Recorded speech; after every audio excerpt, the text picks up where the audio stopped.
Hello, welcome to Taiyaki Explains, where we eat taiyaki and explain topics before finishing our coffee. I'm the host, and today we'll be talking about the Standardized Test Scoring. Now, what are standardized tests? Well, they are psychometric instruments whose scoring system is developed by normalizing the test using national samples of test takers. So let's start from the beginning. When you take a test, your raw score is simply the number of questions you got right, a straightforward count of what you answered correctly. Many standardized tests break these results into sections, like math, reading, and writing, giving subscores for each of these portions and the final composite score that combines them.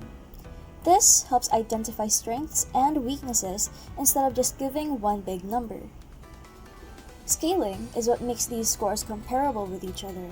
For example, getting 40 over 50 on one version might scale to the same score as 42 over 50 on another if the second test was easier.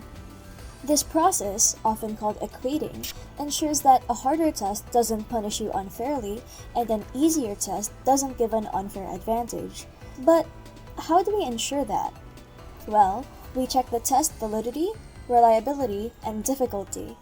Test validity asks if the test covers the right topics, ensuring that the test is accurate. Reliability asks if the test effectively measures skills or traits, ensuring that it is consistent. Difficulty asks the challenge level, ensuring that the results match other trusted measures. A good test is able to balance all three so that scores are accurate, stable, and able to distinguish different levels of ability. There are two major ways tests interpret scores. The first one is norm reference tests, comparing your score to other people's, like many college entrance exams. In these tests, you are given a percentile rank, telling you how you performed relative to other test takers. This is often more intuitive than the raw or scaled score because it shows your position in the group.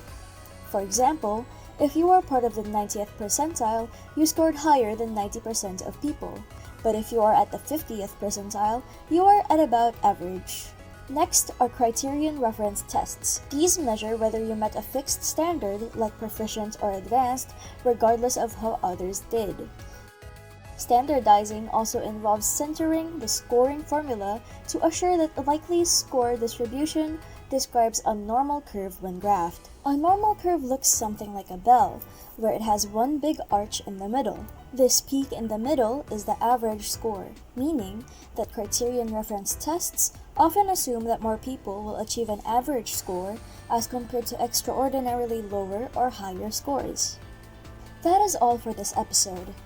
Please remember that everyone has different intelligences that they excel in. Comparing yourself to others does not encourage a healthy mindset. Although it is good to be aware of your flaws, it is more important to accept these traits and learn to work around or accept them. Thank you very much for tuning in, and may you have a good day.